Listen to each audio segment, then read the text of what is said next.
애굽에서 바로의 압제를 벗어나고 홍해를 건너고 광야 생활을 하던 그런 백성들은 광야에서 죽었습니다.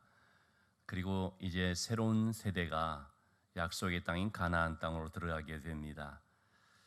그들이 가나안 땅으로 들어갈 때 건너야 되는 마지막 관문이 하나 있었습니다. 그것은 바로 요단강이었습니다.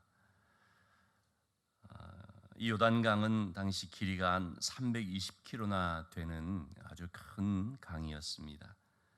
그런 큰 강이 눈앞에서 넘실거리는 암담한 현실을 보게 됐습니다. 여러분, 그런데 우리 인생 가운데서도 이런 요단강이 있습니다. 삶에서 만나는 구비구비마다 이런 요단강들이 있습니다. 어떤 사람들은 물질의 문제, 어떤 사람들은 또 건강의 문제, 자녀의 문제, 관계의 문제, 취업의 문제, 영적인 문제, 이런 것들이 나만의 요단강, 건너야 될 요단강이라고 말할 수 있죠. 자, 오늘 본문을 통해서 어떻게 이 요단강을 건넜는가 하는 것을 잠시 살펴보도록 하겠습니다. 하나님께서 먼저 여호수아에게 말씀을 하셨습니다. 7절의 말씀에 내가 오늘부터 시작하여서 너를 온 이스라엘의 목전에서 크게 하여 내가 모세와 함께 있었던 것 같이 너와 함께 있는 것을 그들에게 알게 하리라. 이스라엘 백성들은 모세가 하나님의 종이고 하나님께서 모세와 함께 하는 것을 봤습니다. 그래서 모세의 권위를 인정했고 그 지도력에 또 복종할 수 있었던 것이죠. 이처럼 모세와 함께해 주신 하나님께서 여호수아에게도 그렇게 함께해 주시고, 그래서 백성들로 하여금 여호수아에게 하나님의 은혜가, 하나님의 능력이, 하나님의 도우심이 함께한다는 사실을 볼 수 있게 한다는 거죠. 지난 우리 청년 예배 때 좀 그 말씀 드렸는데 다니엘이 사자굴에 들어갑니다. 그때 어쩔 수 없이 그를 사자굴에 넣게 되는 왕이 다니엘에게 이렇게 말을 합니다. 다니엘서 6장 16절과 20절 두 차례에 걸쳐서 얘기를 하는데 똑같은 그 말을 이제 하는 것이죠. 먼저 다니엘이 사자굴에 들어갈 때 네가 항상 섬기는 너의 하나님이 너를 구원하시리라. 네가 항상 섬기는 너의 하나님이 너를 구원한다. 이거를 두 개 다 쓰도록 한 건데 항상 보면 한쪽이 좀 비어 있네요. 이렇게 똑같은 얘기를 이제 사자굴에 들어가 있는 다니엘에게 또 얘기를 하는 것이죠. 다니엘에게 와서 하나님께서 너와 함께 하지 않았느냐 하는 뜻에서 내가 항상 섬기는 너희 하나님이 사자들에게서 너를 능히 구원을 하셨느냐. 처음에는 너를 구원하시리라. 그리고 또 왕이 와서 너를 구원하셨느냐 묻죠. 자, 여기에서 이 왕은 불신자입니다. 그런데 그는 다니엘을 향해서 뭐라고 합니까? 네가 항상 섬기는 너희 하나님. 왕은 다니엘을 통해서 살아계신 하나님을 아는 것입니다. 하나님이 다니엘과 함께하는 것을 알고 있는 것입니다. 왜 그렇습니까? 다니엘의 삶을 통해서 그것이 보여졌기 때문입니다. 이처럼 우리가 하나님 앞에서 믿음으로 살 때에 하나님이 우리와 함께 하신다는 사실이 나타나 보여지는 것입니다. 그리고 내 주변에 있는 사람들이 그것을 보게 됩니다. 인정을 하게 됩니다. 그럴 때 여러분 우리가 영적인 권위를 갖게 되는 것이고 또 신뢰를 받게 되는 것이죠. 자, 이렇게 하나님께서 함께해 주는 사람들이 있습니다. 모세와 함께 하셨고 여호수아에게 함께 하셨고 다니엘에게 함께 해 주셨는데 여러분 어떤 사람들에게 하나님께서 함께해 주십니까? 그것은 하나님의 말씀을 그대로 믿고 순종하는 사람들입니다. 여호수아가 이 큰 요단강을 무리들로 하여금 건널 수 있도록 했던 것은 다름이 아니라 여호수아가 하나님의 말씀에 그대로 순종했기 때문입니다. 하나님의 말씀을 믿고 순종할 때 하나님께서는 바로 여호수아를 통해서 일하시는 거죠.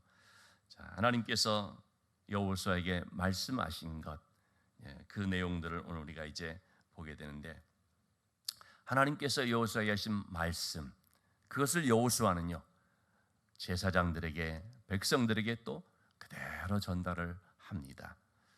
자, 여호수아에게 주신 하나님의 명령이 어떤 것이었는가? 이제 두 가지, 제사장들에게 대한 말씀, 백성들에게 대한 말씀, 이렇게 두 가지로 나오죠. 자, 먼저 8절의 말씀을 보면 언약궤를 맨 제사장들로 하여금 명령하여서 요단 물가에 이르거든 요단에 들어가라 하라. 너는 언약궤를 맨 제사장들에게 그대로 요단물로 들어가도록 명령하라 말씀합니다. 여러분, 여호수아가 비록 하나님의 말씀을 받기는 했지만 그걸 가지고 제사장들에게 그렇게 하라고 말한다는 것 쉽지 않습니다. 지금 어떤 명령입니까? 요단 물가에 이르거든 그냥 들어가라. 홍해를 건널 때는 홍해가 다 갈라지고 나서 그렇게 건널 수가 있었는데요. 그런데 지금 요단강 물 건너는 것은 그냥 들어가라는 거예요. 아니, 이게 무슨 무모한 짓입니까? 아니, 죽으면 어쩌려고 그냥 들어가라고 말을 합니까? 그런데 하나님은 여호수아에게 그렇게 명령하신 것입니다. 여호수아는 그 명령을 이제 받들어서 그대로 또 제사장들에게 하도록 해야 됩니다. 그때 여호수아가 자기의 생각으로 하나님, 이건 못하겠습니다. 이건 죽는 길입니다. 제사장들이 그 들을 수 있겠습니까? 아무리 제가 명령한다 할지라도 그것만큼은 아마 안 될 겁니다. 이런 어떤 자기의 생각이 있었다면, 자기의 그런 판단을 가지고 했다면 쉽게 그렇게 명령을, 하나님의 말씀에 순종하거나 또 그 명령을 이렇게 하지 못했을 것이죠. 그런데 여호수아는 하나님의 명령을 그대로 전달합니다. 그렇게 하도록 합니다. 왜 그랬을까요? 하나님이 하시는 걸 믿기 때문이죠. 어떻게 하실지는 모르지만, 여러분, 그렇거든. 우리가 잘 모르지만 때로는 이해 안 될 때도 있지만, 그런데 내 자신이 순종하고 또 그렇게 순종하도록 말하는 것은 하나님을 그냥 믿기 때문입니다.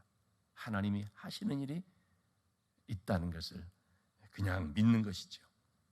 그래서 그는 제사장들에게 언약궤를 메고 물로 들어가라, 먼저 말씀을 앞세워 들어가도록 하는 것입니다. 그런데 홍해를 건널 때와 요단강을 건널 때 홍해 앞에 둔 무리들과 요단강을 앞에 둔 무리들은 믿음이 달랐습니다. 어제 우리가 살펴본 가나안 땅을 앞에 두고 그냥 들어가서 정복하면 되는 것이었는데, 굳이 우리가 정탐해보고 가겠다 했던 그 사람들과 오늘 본문에 나와 있는 요단강을 앞에 둔 사람들은 서로 다른 사람이었습니다. 서두에 말한 것처럼 세대가 달라졌습니다. 홍해를 앞에 뒀던 사람들은 홍해 앞에서 아우성을 치며 죽겠다고 하며 불신앙의 소리를 막 쏟아냈던 사람들이었죠.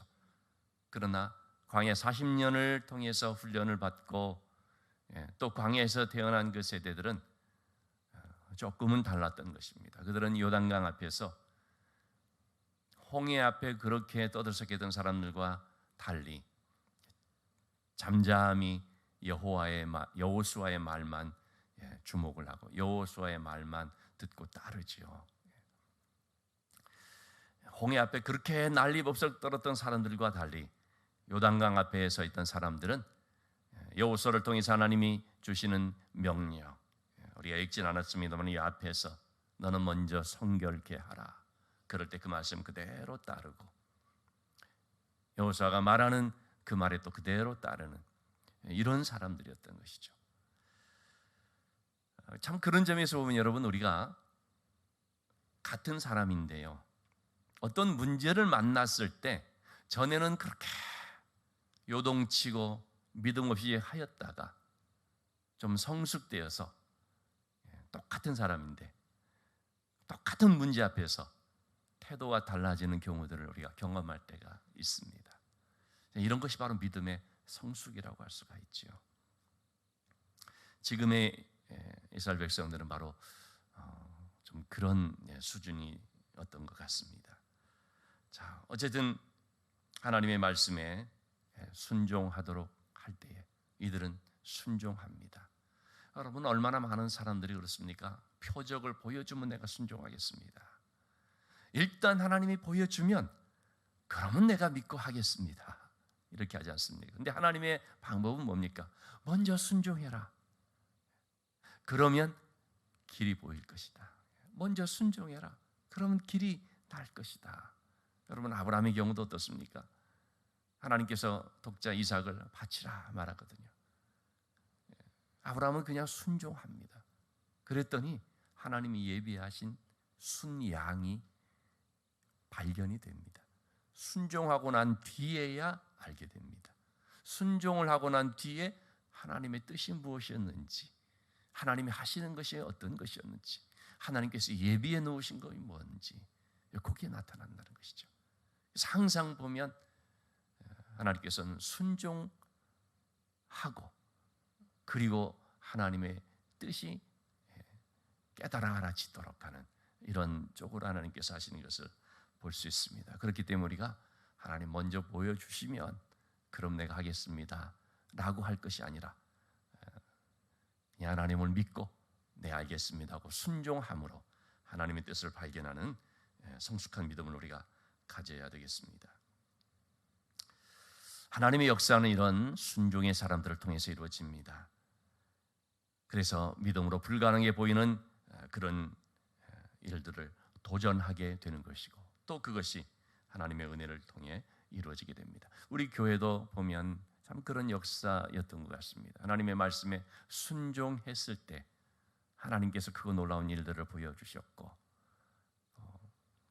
하나님 말씀에 순종함으로써 우리가 한 차원 한 차원 또 달라지면서 성장해 갔던 것을 볼 수 있습니다.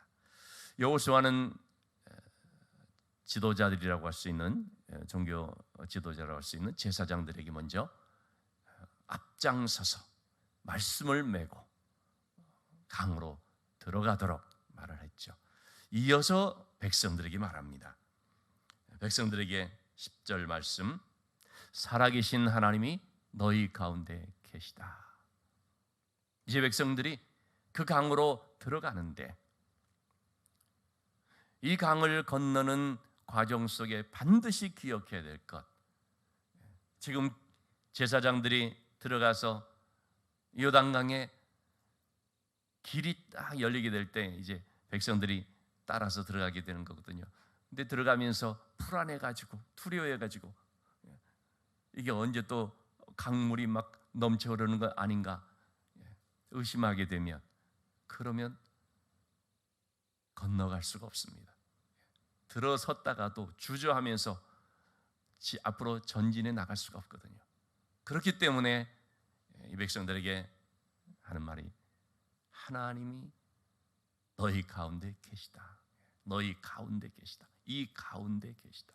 지금 이 요단강을 건너는 이 현장 가운데 계시다. 여러분 출렁다리라는 것도 무서워서 건너지 못하는 분들 많이 있지 않습니까? 이거는 출렁다리 정도가 아닙니다. 언제 물이 합쳐져 버릴지 모르는 이러한 아주 불안하다고 하면 그럴 수도 있는 이런 상황, 잠시 건너는 것이 아니고 그 큰 강을 쫙 건너가게 되는 거거든요. 그럴 때 하나님이 이 가운데 계시다. 지금 요단강을 건너는 나와 함께 하신다. 우리 인생 속에서 만나는 요단강을 건너게 될 때 항상 우리가 기억해야 할 것, 하나님이 내 가운데 계시다 하는 것이죠. 이렇게 제사장들이 순종하고 백성들이 순종함으로 요단강을 건너게 되는데요. 15절의 말씀을 보면은 이때는 곡식 거두는 때, 추수할 때라고 했습니다. 물이 언덕에 넘쳐 흐르는 아주 범람할 때입니다. 그때 언약궤를 맨 제사장들이 들어갑니다. 그러자 16절의 말씀, 일단 믿음의 발을 내딛자. 그리고 말씀에 따라서 흐르는 그 강물 안으로 들어가자. 흘러내리던 그 물이 그쳐서 멈춰서게 됩니다. 그 물이 마치 끊어지듯이 물벽을 이루듯이 아마 한쪽이겠죠. 이쪽은 흘러가고, 그리고 벽이 딱 세워지면서 길이 생긴 것이죠. 건널 수 있는 마른 땅이 되는 것이죠. 제사장들이 강 가운데서 이제 제사장들은 그냥 건너가는 것이 아닙니다. 강 가운데로 가서 거기서 온 백성들이 다 건널 때까지 버티어 섭니다. 이 말씀의 법궤를 가진 제사장들이 중간에 딱 버티어 서서 물이 이제 다시 합쳐지지 않게 끊어진 그 물을 딱 유지를 시켜주는 거죠. 그래서 그 가운데 딱 버티어 서게 되면, 그러면 이제 백성들이 안심하게 하고 다 이렇게 건너가게 되죠. 다 건너갈 때까지 이 제사장들은 그 요단강 가운데서 굳게 서 있어야 됩니다. 제사장들은 그 임무를 잘 수행하죠. 순종함으로써 그것을 잘 감당하게 되지요. 여러분, 이처럼 우리 한 사람 한 사람이 이 제사장의 역할을 감당해야 됩니다. 우리는 모두 다 왕 같은 제사장들이거든요. 우리는 가정에서 또는 직장에서 이런 제사장이 되어야 됩니다. 하나님의 말씀을 메고 딱 버티어 서는 것입니다. 요동치는 가정의 한복판에서 또는 그 공동체의 한가운데서 내가 마치 버팀목처럼 딱 서 있는 것입니다. 누가 그런 역할을 한다고요? 하나님의 말씀을 믿고 순종하는 사람. 난 하나님 잘 못 믿겠어. 그런 사람은 하나님께서 시키지도 않지요. 내 하나님을 전적으로 신뢰하는 그 사람. 내 환경이 어떠하든지, 주변에 어떤 일들이 일어나든지 내가 판단하지 않고 하나님께 다 맡기고 하나님께서 주관해 주신다, 하나님께서 이루신다, 이 믿음을 가지고 서 있으라 그러니까 서 있도록 순종하는, 바로 그런 한 사람 통해서 버팀목이 되게 하고 또 물이 끊어져서 건널 수 있도록 하는 그런 일들이 있게 된다는 거죠. 그런 점에서 여러분, 우리는 가정에서 또 교회에서 그런 언약궤를 맨 제사장처럼 믿음에 굳게 서 있는 한 사람들이 될 수 있기를 주님의 이름으로 부탁을 드립니다. 그러한 사람들의 순종과 믿음을 통하여서 하나님의 역사가 이루어지고 하나님의 역사가 진행이 되고요, 정말 기적 같은 놀라운 일들이 펼쳐지는 것입니다. 그래서 그 주변에 있는 사람들이 같이 경험을 하는 거죠. 그리고 뭐라고 합니까? 하나님 살아계시네. 네가 믿는 하나님은 정말 살아계신 하나님이시다. 이런 고백을 하게 되는 것입니다. 여러분, 믿음의 한 사람, 믿음의 지도자라는 것은 얼마나 중요한지, 그 한 사람이 앞장서 나갈 때 그를 통하여 길이 열리고 그를 통하여 그를 따르는 많은 백성들이 혜택을 받는 것을 보게 되지 않습니까? 사실 요단강을 건너는 데 있어서 가장 중심이 되는 사람은 여호수아였습니다. 물론 여호수아의 그 믿음과 순종을 통해서 제사장들이 순종해주고 또 백성들도 동역해주기 때문에 이런 일들이 있었지만, 결국은 여호수아 한 사람이 어떻게 하나님 앞에 바르게 서느냐, 참 그것이 바로 요단강을 건너는 굉장히 아주 중요한 하나의 관건이 되었던 것이죠. 제가 저녁에 책을 좀 보는데 Start with Why라고 하는 그런 책입니다. 제가 몇 달째 보고 있는데요. 여기 세클턴이라고 하는 그런 사람에 대한 것을 좀 봤습니다. 이 세클턴이라는 사람은 최고 탐험가 10명 중 한 사람으로 꼽히는 아주 위대한 탐험가로 알려진 사람입니다.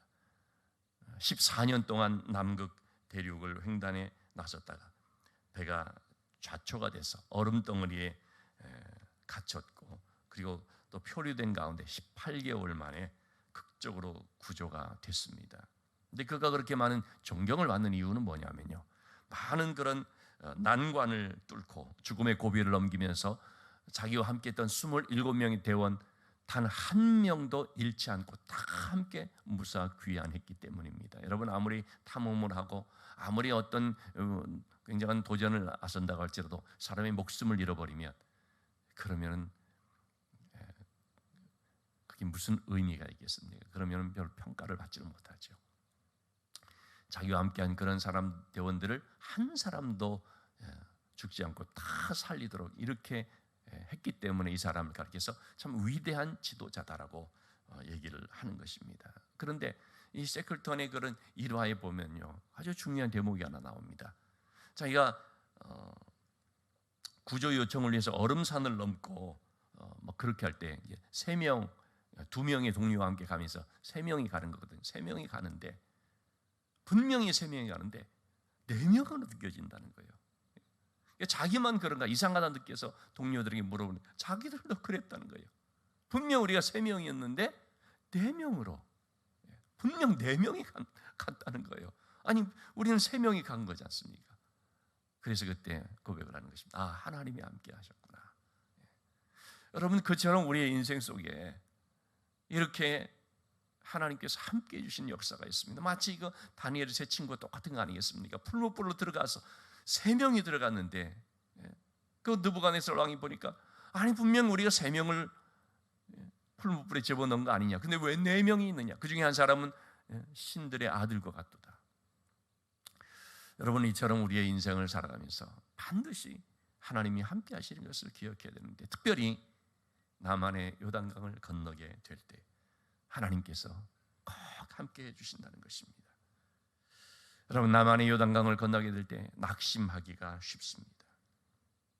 그렇지만 우리가 믿음으로 도전할 때에 우리를 막는 것이 장애물이 아니라 하나님께서 함께 해주시는 것을 체험하게 하는 은혜의 기회가 된다는 사실을 기억하십시다. 1절, 오늘 말씀의 1절에 보면요, 여호수아는 아침에 일찍이 일어나서 라고 말합니다. 요단강을 건너는 데 있어서 가장 중요한 첫 발걸음이 뭐였냐면요, 아침에 일찍 일어나서 기도하는 것이었습니다. 여러분, 우리가 인생의 요단강을 만났을 때 우리가 이 원리를 한번 기억했으면 좋겠습니다. 어떻게 스타트를 할 것인가, 어떻게 이 첫 단추를 깰 것인가. 아침에 일찍이 일어나서, 즉 하나님 앞에 엎드려서 하나님의 방법과 하나님의 도우심을 구하는 것입니다. 하나님, 내 힘으로 안 됩니다. 하나님 도와주세요. 그리고 하나님의 말씀에 순종하는 것을 최우선으로 삼는 것입니다. 하나님 말씀하시면 내가 말씀대로 순종하겠습니다. 그리고 하나님께서 함께 하심을 믿고 나가는 것입니다. 그럴 때 내 앞에 놓여 있는 이 요단강이 능히 극복되고 또 그것을 통해서 승리의 인생을 살게 하는 놀라운 그런 하나의 은혜의 디딤돌이 되어지는 것을 볼 수 있겠습니다. 여러분, 오늘 이 시간에 우리가 함께 기도하실 때에 나만의 요단강, 지금 내가 건너야 될 요단강이 무엇인가 한번 생각해 봤으면 좋겠습니다. 그 요단강, 정말 물이 넘쳐 흐르고 참 무섭기도 하고 건너긴 건너야 되는데 이거 어떻게 건너지 좀 암담하게 느껴질 수 있는 그 무엇. 그러나 하나님께서 도우심을 믿고 하나님이 함께 하심을 믿고 그리고 하나님을 신뢰하면서 나감으로 그것이 장애물이 아니라 벽이 아니라 하나님의 역사를 체험하게 하는 하나님의 은혜의 도구가 되어진다는 것을 기억하고 기도 제목을 붙잡고 기도할 수 있게 되기를 주님의 이름으로 부탁을 드립니다.